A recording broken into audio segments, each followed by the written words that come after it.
Conectado com você, conectado com o mundo. Hoje em dia está no ar. Hoje em dia é seu, hoje em dia é nosso. Que Deus te guarde, te proteja e te faça companhia. É uma quinta-feira produtiva e abençoada para todos nós. Continuamos trazendo muita informação para você. E olha, a polícia pode ter solucionado o assassinato daquele dentista que foi encontrado morto dentro de casa em Santos, no litoral paulista, há quase um mês. O suspeito, que nós mostramos aqui as imagens, foi preso. Ele era um foragido da justiça. Veja.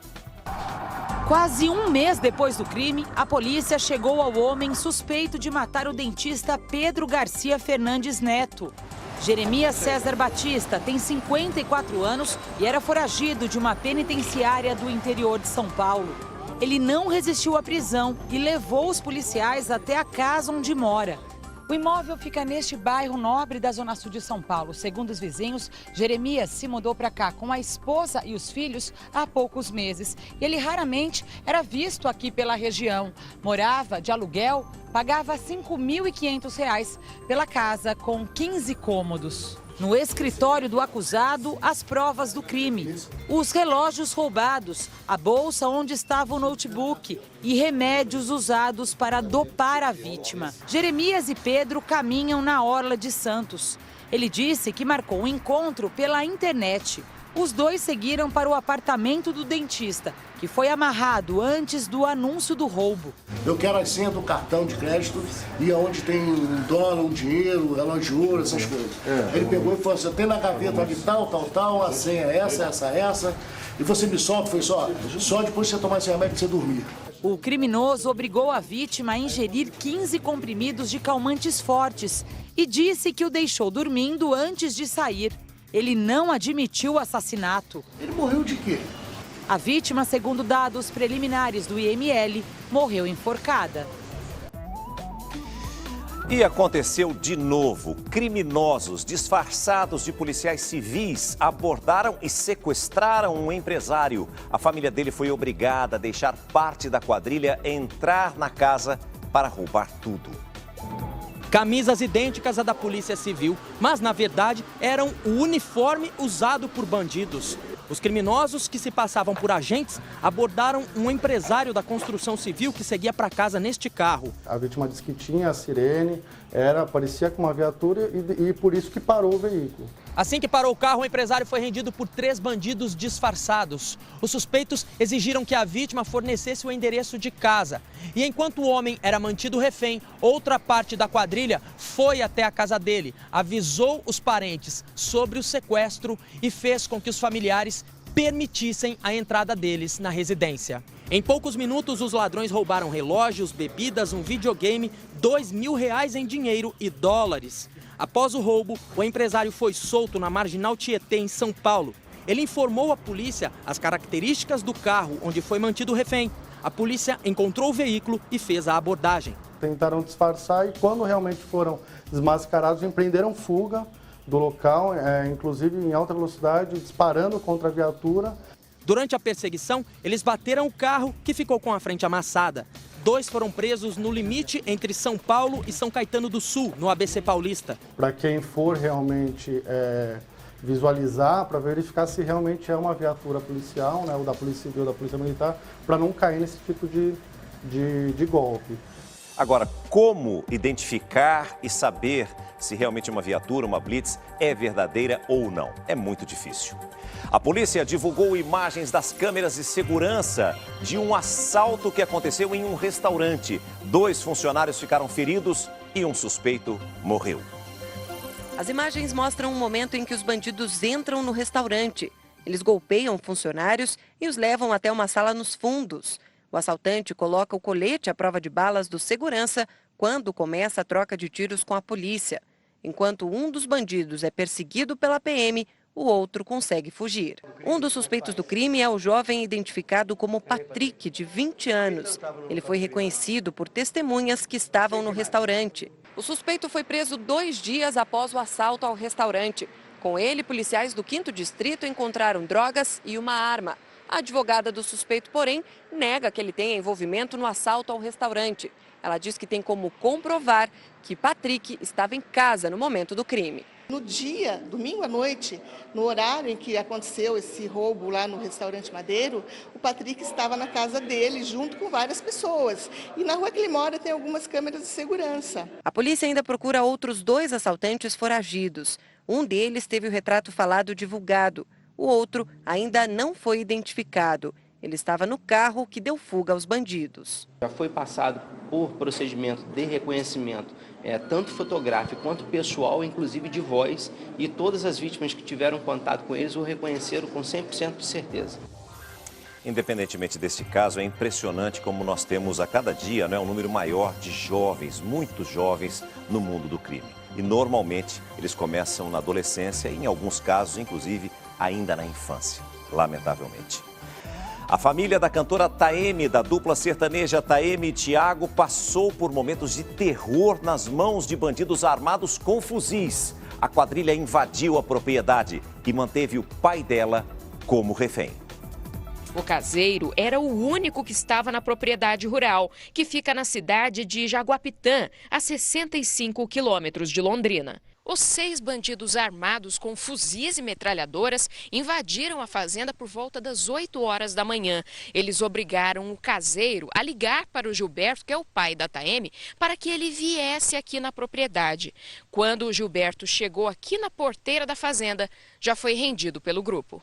Em seguida, todos os reféns foram levados para a casa dos pais de Taeme, no centro de Jaguapitã, onde estava também a mãe da cantora. Lá dentro, os bandidos fizeram uma limpa na tentativa de encontrar um cofre, mesmo com as vítimas insistindo que na casa não tinha cofre algum. Eles levaram, então, R$21 mil em espécie, além de R$150 mil em joias. Este pedreiro, que trabalhava numa casa ao lado, disse que a quadrilha deve ser profissional, já que ninguém percebeu nenhuma movimentação diferente. Chegamos cedo, entramos na residência para iniciar o trabalho e movimento estranho nenhum. A caminhonete da família foi usada na fuga, mas abandonada em seguida em um canavial a 30 quilômetros da cidade. Após a família ser libertada, a cantora Taeme levou os pais para Londrina, onde estão num hotel, segundo a assessoria de imprensa da cantora. Vai bater arrependimento. O delegado que investiga o caso acredita que o crime foi muito bem planejado. A nossa conclusão é que realmente eles sabiam o que estavam fazendo, quem que era, eles já vieram num alvo certo, pré-determinado, né, e com o objetivo só mesmo do patrimônio, que era, né, dinheiro e joias, como foi o que foi subtraído das vítimas. Está internado em estado grave um jovem que foi agredido em uma boate. Segundo a família, tudo aconteceu na frente dos seguranças que só assistiram sem fazer absolutamente nada. A confusão ocorreu na porta desta casa noturna na Granja Viana e Jair dos Santos Júnior, de 19 anos, foi parar na UTI em estado grave. A irmã da vítima conta que ele estava com 9 amigos no camarote da balada. Um homem com outro grupo tentou invadir o espaço. Ele falou que saiu e chamou o segurança. Falou, a gente não convidou esse rapaz, e ele está dentro do nosso camarote. Após a confusão, os seguranças tiraram apenas Jair e os rapazes do outro grupo do estabelecimento. E lá fora, ele foi espancado pelos rapazes que causaram a confusão. E pior, tudo teria acontecido bem na frente dos seguranças. Aconteceu assim na porta, ele falou que tinha 2 seguranças e ele falou que os outros rapazes, esses rapazes que bateram nele, já estavam lá fora. Aí ele falou que os rapazes viram ele, aí deram um rodo nele, caiu no chão e ele falou que só protegeu o rosto e ficou apanhando. E os seguranças lá em pé e não fizeram nada. Com a ajuda de um vendedor de lanche, Jair conseguiu se levantar e esperou os amigos saírem para voltar para casa. Mas no caminho foi agredido novamente numa emboscada. A agressão foi registrada na delegacia de Carapicuíba. A família não teve acesso ao conteúdo das câmeras internas de segurança, mas espera que a casa noturna entregue as imagens à polícia. Ô, Renata Alves, as pessoas mais experientes costumam dizer que cada fase da vida do filho da gente tem uma beleza diferente. E os mais experientes dizem sempre para mim, você vai ver agora, César, que sua filha adolescente vai começar a sair para as baladinhas, vai começar a sair sozinha, a preocupação redobra. E é assim mesmo, viu? Com certeza, sim. O meu é pequenininho, eu tento aproveitar ao máximo, que quando vai crescendo as preocupações só aumentam. E a violência hoje você não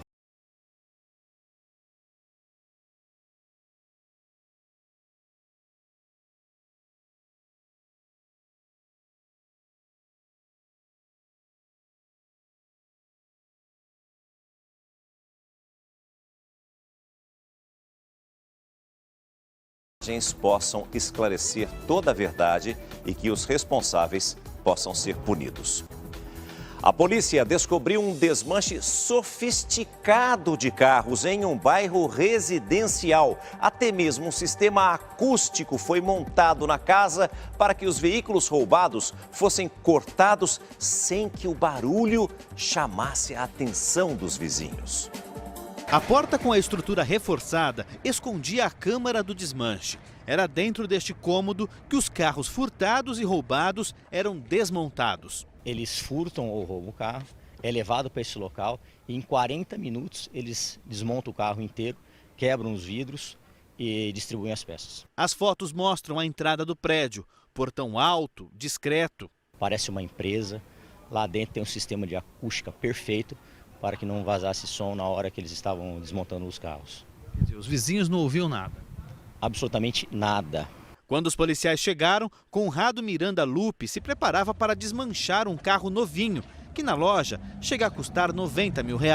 O carro que estava prestes a ser desmontado havia sido furtado horas antes, no mesmo bairro em que fica o desmanche. O galpão está bem perto de um dos cruzamentos da Avenida Salim Farah Maluf, uma das mais movimentadas da zona leste de São Paulo. A polícia ainda investiga quais são os bandidos que abasteciam o desmanche e qual o destino das peças. E agora eu chamo a sua atenção para este caso, porque um empresário foi executado ao lado da família em um condomínio de luxo. No ano passado, a vítima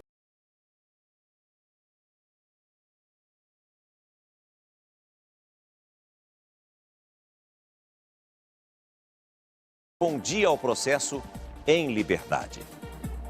Do alto é possível ver a movimentação policial. Os tiros aconteceram em horário de grande movimento de entrada e saída de crianças da escola. A região é cercada por colégios particular e público. Do pátio de um deles, os alunos registraram imagens da vítima.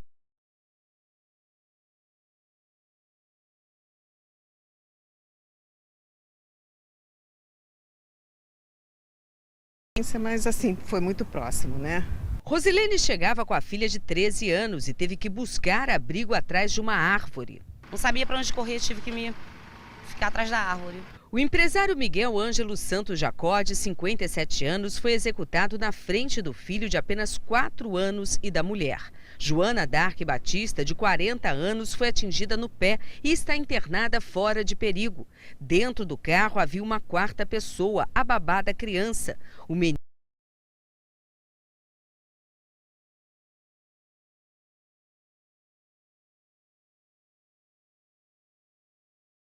e venda de remédios para câncer. Ele recorria da sentença em liberdade. Miguel Ângelo tinha acabado de deixar o filho na escola, deu a volta com o carro. Aqui dentro do condomínio, o limite é de 20 km por hora. Ao passar por um quebra-mola, o motorista reduziu ainda mais a velocidade. Foi nesse momento que um homem surgiu e fez os disparos. Da mesma forma que chegou, o suspeito fugiu, caminhando tranquilamente. Os policiais isolaram a área e cobriram os vidros do carro com um saco preto. A perícia marcou com placas o número de balas no chão. Foram 13 no total. No carro também havia marcas de tiros. Curiosos acompanhavam o trabalho da polícia. O empresário foi assassinado dentro de um condomínio de classe média alta, na Barra da Tijuca, zona oeste do Rio. Ele ia deixar o filho na escola. O condomínio tem segurança particular e é todo monitorado por câmeras. Os moradores estão chocados. Muita confusão, muita gente correndo e um carro parado. Eu não esperava isso aqui dentro do condomínio acontecer. No final da tarde, 3 advogados do empresário estiveram na delegacia de homicídios que assumiu a investigação. Eles não quiseram gravar entrevista, mas disseram que a vítima não vinha sofrendo ameaças e nem vivia amedrontada. Segundo os advogados, a família ainda não tem ideia do que possa ter motivado o crime. Uma homenagem hoje de manhã marcou os 5 anos do massacre em uma escola de Realengo, no Rio de Janeiro. Você deve se recordar quando um jovem entrou armado e disparou contra vários alunos. 12 estudantes morreram. A repórter Carla Chaves tem as informações direto do Rio de Janeiro. O evento para lembrar os 5 anos do massacre aqui na escola Tássio da Silveira, que fica em Realengo, na zona oeste do Rio, reuniu os pais dos alunos que morreram durante o massacre e também algumas vítimas. Este evento aconteceu bem perto das estátuas que foram construídas para homenagear as 12 crianças assassinadas durante este massacre, que ocorreu exatamente no dia 7 de abril de 2011. Um ex-aluno entrou na escola com 2 armas e efetuou diversos disparos. 11 pessoas ficaram feridas gravemente, além das 12 que, como eu disse, não resistiram ao ataque. Este evento é principalmente para cobrar mais segurança nas portarias das escolas municipais e estaduais. Muitas hoje, aqui no Rio de Janeiro, ainda não têm porteiros. Voltamos ao estúdio do Hoje em Dia. Obrigado pelas informações, Carla. Uma ótima quinta-feira para você e para todos os nossos amigos aí do Rio de Janeiro que nos prestigiam sempre com muito carinho e com uma enorme audiência. Olha, esses 3 primeiros meses deste ano, janeiro, fevereiro e março, foram difíceis e de perdas para muitos setores da economia brasileira. Os pedidos de falência aumentaram quase 30% em relação ao mesmo período do ano passado. E as empresas que resistem enfrentam a maior inadimplência. A repórter Elaine Cortez foi conferir o drama de alguns empresários. Preste bastante atenção. Essa história começa com um bilhete encontrado na hora da mudança. Pode contar comigo, você conseguiu. Isso para mim é de arrepiar de verdade. Isso aqui foi muito importante. E esse bilhete vai ficar para sempre. Eu sei que eu consegui. Eu sei que eu consegui. Era o meu nenê, era a minha rotina, era meu dia a dia. E hoje eu estou, além de tudo, sem dinheiro. Porque eu estou sem trabalho, eu estou sem dinheiro. Então é complicado, é dolorido. O carro do lado de fora e um sonho que agora só cabe na garagem. Hoje eu não sei te falar qual é a palavra que significa isso. O negócio foi minguando, foi caindo, foi caindo. É o que restou de uma loja de brinquedos educativos. Estantes vazias, arquivos fechados, sofás sem clientes e uma placa que já acumula poeira. Triste, muito triste. Veja bem onde ficava esta mesa. A cafeteira que não parava está entre muitas sobras. São 9 anos de história encaixotados. Estoque de R$20 mil e um prejuízo emocional que nenhum dinheiro consegue reparar. Além do lado educador, eu tenho o meu lado empresária. Então, como empresária, eu tive que usar a razão e fechar a loja. Acho que nada vai pagar a dor que eu estou sentindo. O fato de ter fechado uma loja, era uma das 10 melhores do Brasil. Qualquer peça por aqui remonta uma trajetória árdua. Eram 5 mil produtos expostos, escolhidos um a um. Mais de 200 fornecedores. No Brasil, o reconhecimento como uma das melhores empresas no segmento, com experiência aprimorada inclusive fora do país. Era muito legal. É um estímulo bacana. O barulhinho. Dora, sem perceber, está vendendo que nem tem mais preço definido. Uma criança que pega um carrinho de boneca, não é demais? Tudo de bom, né? Um bambolê. Bambolê é muito gostoso. O brinquedo educativo tem um objetivo inserido dentro dele. A criança não brinca só por brincar, ela tem um objetivo. Então, se a gente pegar, por exemplo, este brinquedo, o objetivo é passando as bolinhas pelo caminho. Tem um começo, um meio e um fim. O fim da loja é o mais difícil de explicar. Acostumada a ensinar, agora a pedagoga precisa reaprender uma nova rotina. O cliente que vinha uma vez por mês, ele passou a vir a cada 50, 60 dias. Ele tinha um ticket médio, o ticket médio de compra dele caiu pela metade. Então isso já deu uma funilada terrível. Os custos continuaram os mesmos, luz sobe, a água, funcionário, tudo continua subindo. e eu não conseguia acompanhar, porque o dinheiro não entra, só que sai. Então essa equação já não estava equilibrada. Para muita gente, a conta não fecha mesmo. Só no primeiro trimestre deste ano, os pedidos de falência aumentaram quase 30% na comparação com o mesmo período do ano passado. As que continuam abertas enfrentam uma inadimplência maior. O número de devedores subiu 10%. E de repente a crise chegou, o cliente foi ficando cada vez mais escasso, querendo coisas cada vez mais baratas. Mais descartáveis os produtos, a maioria dos meus produtos são feitos por artesãos, consequentemente é caro. Não conseguia mais, é um giro que não dava mais, não cabia. O famoso capital de giro que tanto afeta micro e pequenas empresas em períodos de crise. Essas empresas têm mais dificuldade em períodos de crise porque elas têm mais dificuldade ainda para vender, para renegociar contratos, não tem a mesma barganha que as grandes têm, e mais dificuldade para conseguir crédito. Então, realmente, quando o cenário aperta desse jeito, quando a crise se estende por um tempo maior, as micro e pequenas empresas sofrem mais. A orientação dos especialistas neste momento para evitar o que aconteceu com Dora há pouco mais de 2 semanas é reduzir custos ao máximo. Mas isso nem sempre resolve. Ela tentou de tudo. Nos outros momentos eu trocava um fornecedor que tinha algumas condições que não estava dando diante da crise. Eu conseguia mandar um funcionário mais caro embora, contratar um mais barato, pegar um estagiário ou não fazer uma compra tão grande. Dessa vez não tinha condições. Quando eu vi, eu comecei a dever, eu falei, não pode ser assim. Está tudo à venda e divulgado na internet. O que ela vai fazer agora, nesta fase da economia? Ai, que pergunta difícil! Do lado profissional eu ainda não sei. Eu sei que eu tenho força, tenho vontade, quero continuar trabalhando. À medida que tem mais pessoas no mercado de trabalho buscando emprego, essa taxa de desemprego vai aumentar. Essa é uma das causas também de aumento da taxa de desemprego. Empresas que fecharam e pessoas que voltaram a buscar emprego. Diminui o número de vagas disponíveis. Com isso, aumenta o desemprego. Uma pedagoga que queria ser comerciante sem deixar o universo infantil. Uma psicóloga que precisava da terapia de não ser mais avó em tempo integral. Uma profissional que também queria ter tempo de ser mãe. Elas deixaram de ser funcionárias e tornaram-se donas do próprio negócio.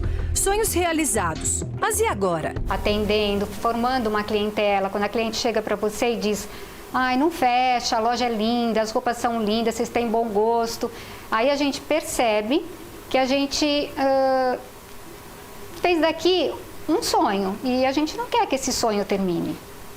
E a gente está lutando, eu posso dizer que bravamente, para podermos nos manter aqui. Eu tenho filho, então eu investi o tempo que era para estar com eles, eu investi para estar aqui, meu dinheiro. Assim, tudo que você faz com amor, você faz com carinho. E de repente você ter que fechar tudo é frustrante, é revoltante, é triste. Então você fica chateado porque você criou um sonho, E esse sonho de repente acabou. As placas de vende-se ou aluga-se aumentaram nos imóveis comerciais. Essa loja está anunciada na internet, num site especializado em ofertas de quem precisa passar o ponto. Sem lucro algum, o prazo para fechar era fevereiro. O coração pediu mais um tempo. Esses folhetos anunciam uma nova estratégia. Ganha mais desconto quem chegar com ele. Tânia estava desempregada há 3 meses e voltou ao mercado faz 3 dias, quando Ivone e Cíntia decidiram tentar mais um pouquinho. A maior torcida, sem dúvida, é dela. Estava muito difícil para me manter as contas e tudo em dias.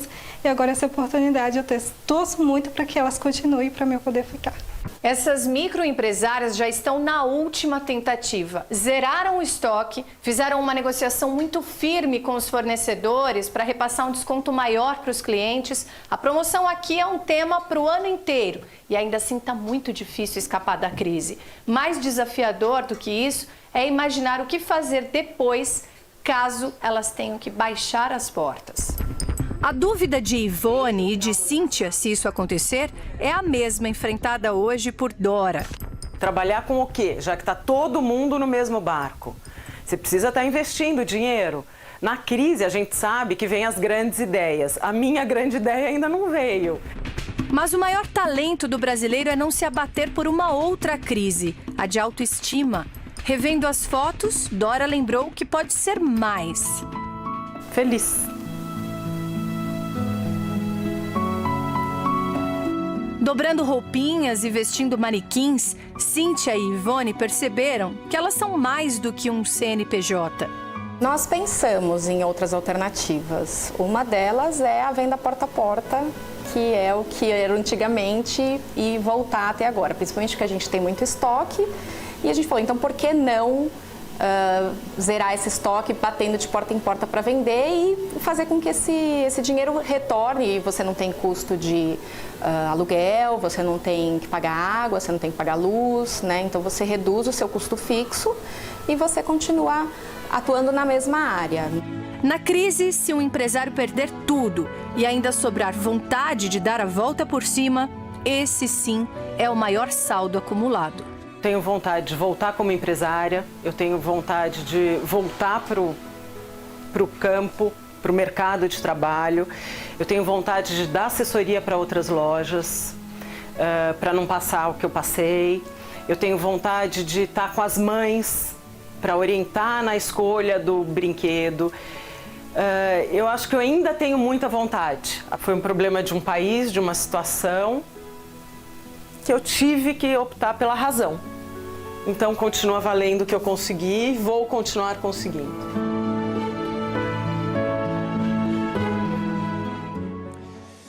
É uma situação difícil para o trabalhador brasileiro, mas é também uma situação difícil da mesma forma para os empresários. Eu vou deixar aqui uma conversa que eu tive com um dos maiores empresários desse país, certa vez, quando o Brasil nem estava em crise ainda. Eu fiz um elogio a ele e ele me disse o seguinte: César, obrigado pelos elogios, mas pode ter certeza, a decisão mais terrível que eu tenho, de todas as que eu preciso tomar, é quando eu preciso demitir alguém. Porque eu sei que quando eu estou demitindo um funcionário, eu não estou demitindo uma pessoa, eu estou demitindo uma família inteira. Eu chamo a sua atenção agora para este caso. Eu sempre digo aqui, olha, os criminosos estão criativos e ousados, mas veja essa história. Mistério em um zoológico.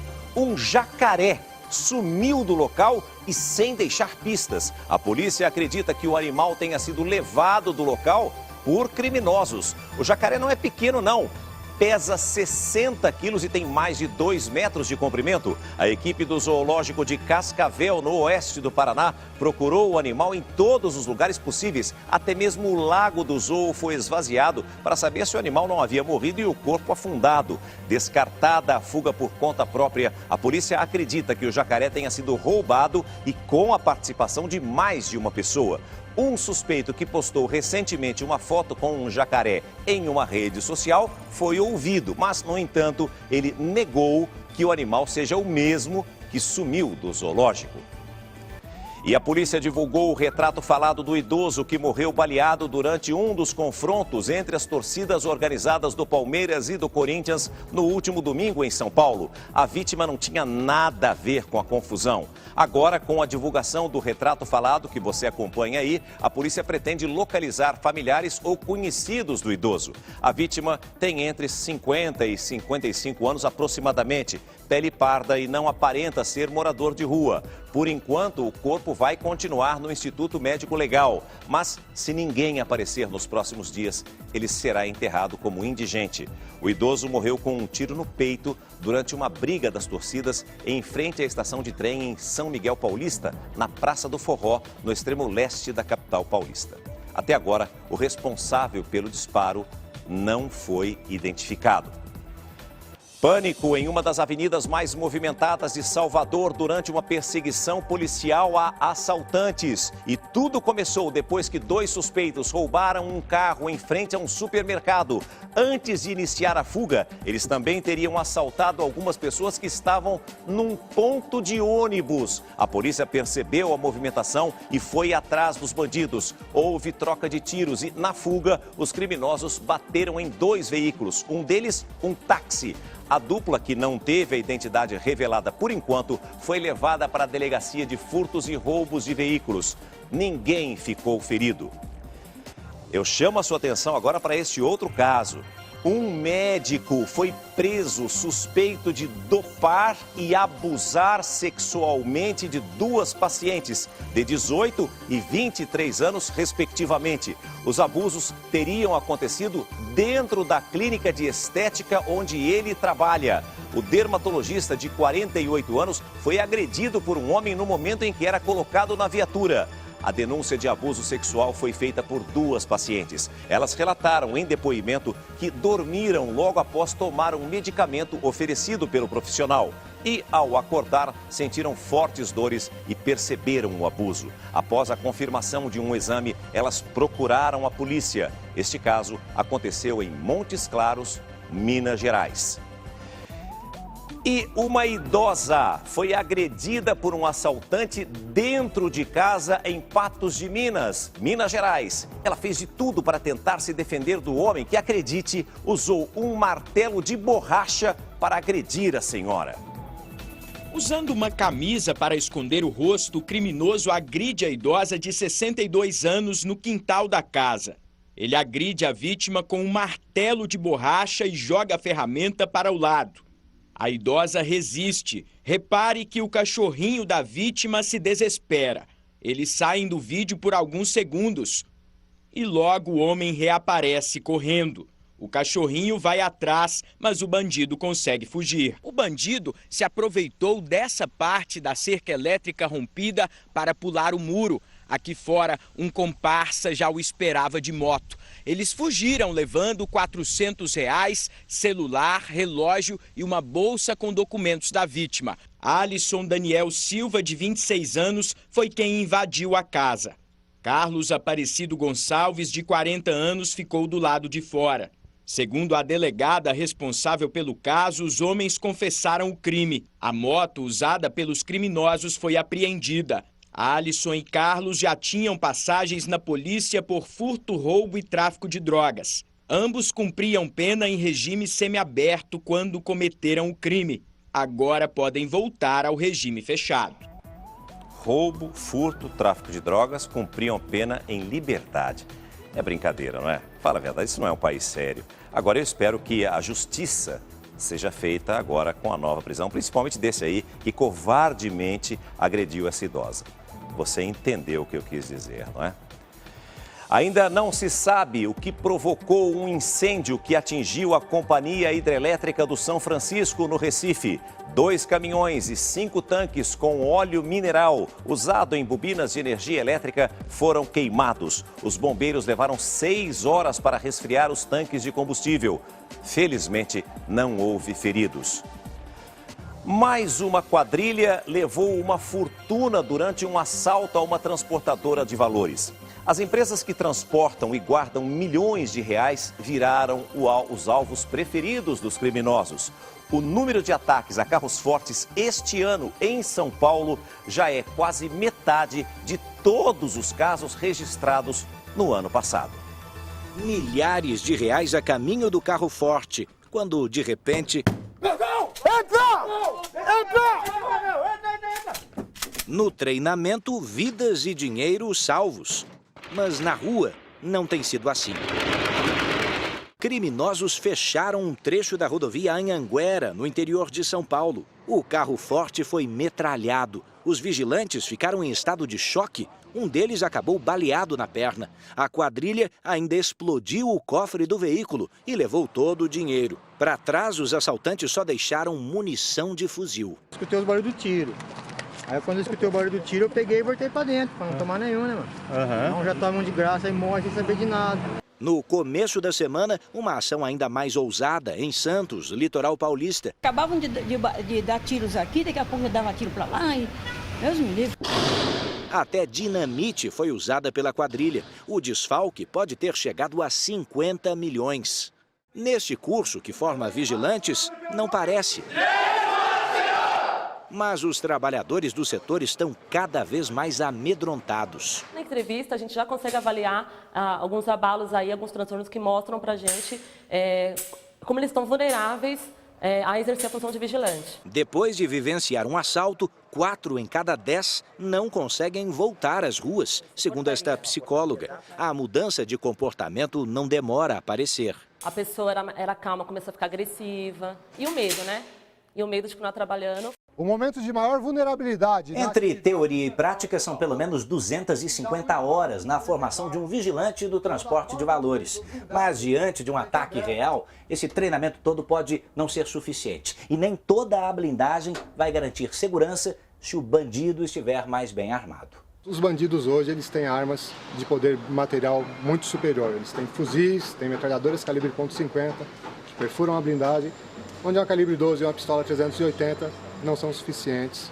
Nessa competição desigual, a Federação dos Vigilantes faz um alerta. As empresas do setor estão pernoitando com cada vez mais dinheiro, que antes ficava nos bancos. Já que as empresas de transporte de valor hoje é quem guarda e protege o dinheiro desses bancos, precisa ser em locais mais adequados, precisa melhorar a segurança das bases, precisa melhorar o poder de defesa desses trabalhadores que lá está. A população está assustada com um terremoto aqui no Brasil. Você vai saber onde aconteceu esse tremor de terra em poucos segundos. Porque antes disso, Ticiane Pinheiro, a garotinha de Ipanema, tem um recado para você. Olha, moradores ficaram assustados com mais um abalo na região de Matozinhos, em Minas Gerais. Uma falha geológica na região provoca os abalos e faz o estado ter o maior número de ocorrências deste tipo no Brasil. De uma hora para outra, os moradores sentiram tudo chacoalhar. Deu balançar o sofá e a mesa onde eu estava. Deixei a porta estrancada, falei, qualquer coisa, eu vou correr lá para fora, que eu não aguento essa laje em cima de mim, não. Foram 2 tremores em Matozinhos, região metropolitana de Belo Horizonte. O primeiro às 9h27 da noite, com magnitude de 2,4. O segundo às 9h48 atingiu 2 pontos. Abalos pequenos, que a maioria nem percebeu. Quem aqui sentiu a terra tremendo ontem? Não? A terra também tremeu na vizinha Sete Lagoas, pela segunda vez em menos de uma semana, Prudente de Moraes, Pedro Leopoldo e Cônego Marinho. Os tremores não provocaram dano algum, mas o que tem preocupado é o crescente número de casos. Este ano, a cada 3 dias, a terra está tremendo em Minas Gerais. É o estado com o maior número desse tipo de ocorrência no país. Em Minas foram identificados 35 dos 106 tremores de 2016 no Brasil. Os abalos foram registrados pela Universidade de Brasília. Como a gente não pode prever, a gente pelo menos tenta conhecer e entender onde está acontecendo esses tremores e como se comportar para que não tenha nenhum dano, principalmente dano psicológico para a população, no caso no Brasil. A gente sempre diz, né? O Brasil é um país que não tem terremoto, não tem furacão.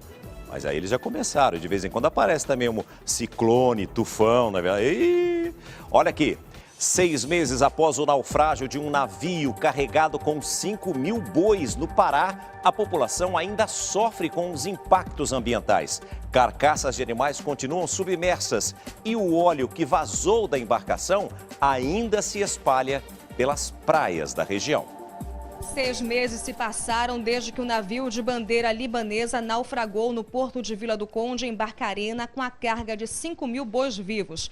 O acidente é considerado o maior desastre ambiental que até agora já aconteceu no município. A data foi lembrada pelos moradores atingidos com uma manifestação em frente ao porto de Vila do Conde. Caminhões e carretas foram impedidos de seguir viagem. Moradores cobram que as empresas responsáveis pelo acidente cumpram com o pagamento da indenização que não teria sido feito a todos os atingidos. De acordo com a presidente da Comissão de Meio Ambiente da Ordem dos Advogados, até agora não se sabe ao certo quantas pessoas deveriam receber o ressarcimento dos prejuízos causados com a morte dos bois e o vazamento de óleo, que atingiu mais de 4 quilômetros sobre o rio Pará, o que provocou a morte de várias espécies de peixes. Não foi avaliado até agora o que houve de redução de pesca e das atividades da comunidade.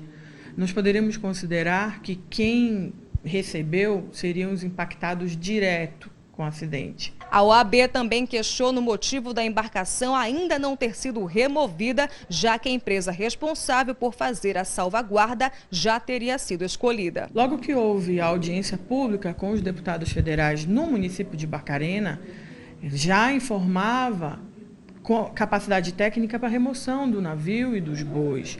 E até agora não está feito. Isso é injustificável. Em nota, a Prefeitura de Barcarena informou que até agora não recebeu nenhum tipo de indenização das empresas responsáveis pelo navio que naufragou em Vila do Conde. A Secretaria de Assistência Social do Estado fez acompanhamento das vítimas com ajuda aos casos extremos. A nota também informa que a Prefeitura entrou com uma ação civil pública solicitando uma indenização no valor de 68 milhões de reais e que a praia já está liberada para o banho. Pela primeira vez no Brasil, o uso da internet no celular ultrapassou o acesso à rede pelo computador comum. 8 em cada 10 domicílios brasileiros navegam usando um aparelho móvel, segundo os dados do IBGE. Camila está sempre de olho nas redes sociais. Também usa o celular para acompanhar o noticiário, fazer operações bancárias e enviar e-mails e relatórios. O aparelho está sempre por perto e em qualquer situação ela aproveita para navegar. Você se envolve com aquilo e não tem como. Quando a sua vida muda, não tem mais como voltar atrás. O grupo de brasileiros conectados à internet cresceu segundo o IBGE. Em 2014, mais da metade dos domicílios já tinha acesso à rede. Em 2013, eram 48%. E pela primeira vez, o acesso à internet pelo celular superou as conexões via computador. Um acesso pelo celular, ela pode ser uma maneira, menos onerosa para aquelas pessoas com rendimento menor de ter acesso ao serviço de internet. O que surpreendeu os pesquisadores foi o uso do celular para acessar a internet até dentro de casa. Mesmo com várias opções, o internauta se acostumou a ter a rede mundial na palma da mão. 80% dos domicílios usaram a internet por meio do telefone celular, 76% com o computador comum. O tablet foi usado em quase 22% dos acessos. Camila é da geração multimídia, mas gosta mesmo é de ter uma tela que não precisa dividir com ninguém. É difícil imaginar a vida sem ele, né? Dá uma olhadinha, olha lá. Tudo bem? Tudo bem, meninas? Tudo bom? Tudo Você bom? tá tirando foto sua. Você tá tão bonito ali, parado, vendo a matéria. É. Tava aqui parabenizando a todos. Tá vendo só como a matéria é verdadeira? Viu só? Poxa, deixa pra lá. Relator da Comissão Especial do Impeachment da Câmara dos Deputados dá parecer favorável ao processo de afastamento da presidente Dilma Rousseff. De Brasília, todas as informações com o repórter Alessandro Saturno, da capital federal. A discussão do parecer deve voltar nesta sexta-feira e se estender durante todo o fim de semana. Na apresentação do documento, o relator ficou quase 5 horas lendo 128 páginas favoráveis ao afastamento da presidente Dilma Rousseff. O Palácio do Planalto soltou uma nota dizendo que tudo que está no parecer já era esperado. O ministro das Relações Institucionais garantiu que não há crime de responsabilidade e que a presidente acredita que os deputados vão sim fazer justiça. Na Câmara, o líder do governo tenta, com os aliados, negociar cargos. Já estuda até a possibilidade de trocar toda a equipe econômica. Voltamos ao estúdio do Hoje em Dia. Obrigado pelas informações, Saturno. E olha, daqui a pouquinho nós vamos voltar trazendo novas informações de Brasília para você. E o Uruguai registra o primeiro caso de Zika. O vírus teria sido contraído no Brasil. Foi o último país da América do Sul a registrar a doença transmitida pelo mosquito Aedes aegypti, que também pode provocar dengue e chikungunya. O paciente é um uruguaio que esteve recentemente no Rio de Janeiro. O Brasil já confirmou mais de 1.000 casos de microcefalia e acredita que a maioria deles esteja relacionada ao Zika. 10% das empresas brasileiras já aderiram à lei que aumentou para 20 dias a licença paternidade. A mudança não é obrigatória, mas o empresário que adotar a ampliação do prazo ganha benefícios fiscais. Olha aí o Breno, aproveitando cada minuto ao lado do filho que nasceu neste fim de semana. É bem gostoso, porque são momentos únicos, né? O bom é que ele não vai voltar ao trabalho logo após os 5 dias tradicionais. A licença paternidade dele é maior, é de 20 dias. Quanto mais tempo, melhor para mim, que consigo acompanhar esses primeiros dias. Melhor para ela, que não fica sobrecarregada com essa tarefa. Assim que a lei da nova licença paternidade foi sancionada pelo governo federal em março, empresas se interessaram pelo programa, que prevê benefícios fiscais.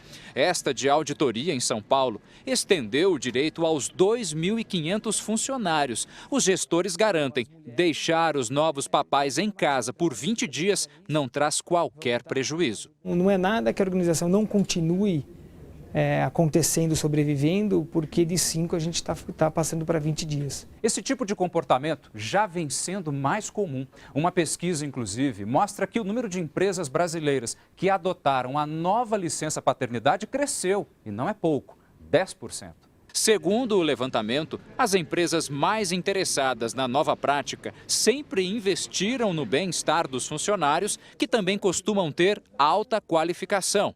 Não é só as 8 horas laborais que a empresa está lá dando suporte, é em todo momento da vida do funcionário. A mãe do Gustavo também está feliz com o marido em casa. O benefício para mim e para o bebê é visível. Tomara que cada vez mais as empresas brasileiras possam aderir à licença paternidade. É bom demais para os pais, para a família de uma forma geral. E hoje à noite tem show da banda inglesa Coldplay.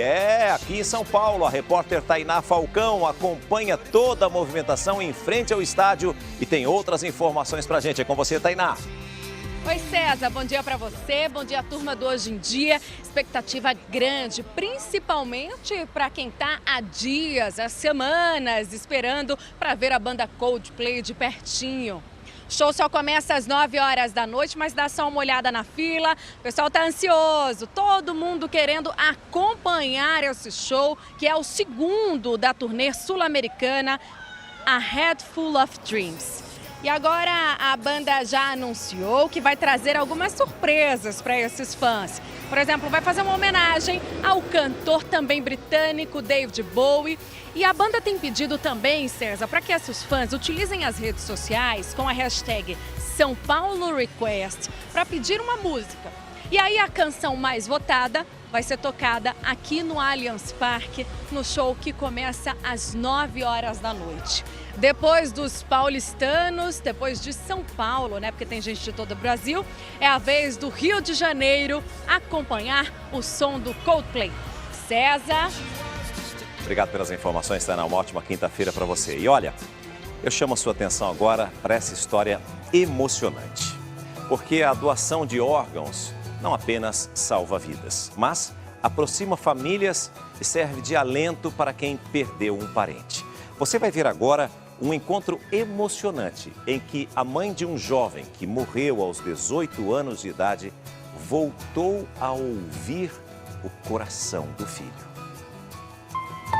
Levi Schultz morreu vítima de um acidente de carro em 2012, quando tinha apenas 18 anos. À época, seu coração foi doado pela família e passou a bater no peito de Terry Hooper, que também teria morrido se não fosse pelo transplante.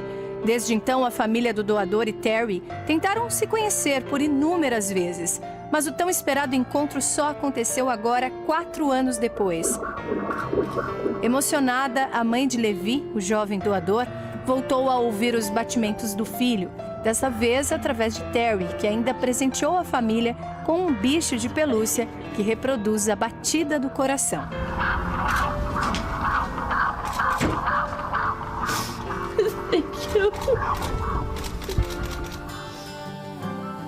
Por esse e outros motivos que eu sou favorável à doação de órgãos. Olha, uma cena chocante e que se repete na China. Uma criança caiu da traseira de um carro no meio da rua. A minivan acelera, a porta do bagageiro se abre, olha aí, a criança cai. O motorista do carro que vem atrás não percebe e atinge a criança. A família corre para resgatá-la. O carro dá ré e a criança é tirada debaixo do veículo. Segundo a polícia, ela sofreu apenas ferimentos leves. Olha a imagem, que impressionante. A criança caiu, o carro vem de trás e atinge a criança, passa praticamente por cima da criança. Impressionante. E um motorista fugia da polícia quando sofreu um acidente também impressionante. A cena foi gravada por uma câmera que estava no carro da polícia. O motorista perde o controle da direção, capota várias vezes e voa para fora do carro. Olha aí o detalhe para você. O homem ficou gravemente ferido. Ele fugia porque estava com documentos vencidos. A polícia disse que o consumo de álcool e a alta velocidade provocaram esse acidente ocorrido nos Estados Unidos. Olha, você não pode perder. Na próxima terça-feira tem a estreia de um novo reality aqui na Rede Record, Power Couple. Vem aí, sob o comando de Roberto Justus. 8 casais famosos e um desafio inédito no Brasil. Valendo até R$1 milhão. A mulher aposta no homem, o homem aposta na mulher e vocês vão acumulando dinheiro. Ganha dinheiro. A relação está em jogo. Peraí, pô. E o amor? Que dia que a gente casou? Não sei. A prova de fogo no jogo dos casais. Vamos ganhar! Próxima terça, 10h30 da noite, estreia Ele que não cruze a minha frente. Power Couple Brasil. É na próxima terça-feira. Aliás, o Roberto Justo vai estar conosco na terça pela manhã, ao vivo, contando todos os detalhes. E agora tem o chat com ela, Renata Alves. Vai estar ao vivo conversando com os fãs e com os internautas no r7.com. Acesse lá, tire as suas dúvidas e faça a sua pergunta para a Renatinha. Você fica agora com as dicas sempre importantes do Renato e da Cristiane Cardoso. Muito bem-vindas no Minuto do Casamento. Obrigado pelo seu carinho, pela preferência, pela grande audiência. Até amanhã, se Deus quiser e você se permitir, ao vivo, às 10 horas da manhã. Uma boa quinta-feira para você. Tchau, gente! Tchau, gente! Feliz dia do jornalista, todos os profissionais da comunicação! Parabéns!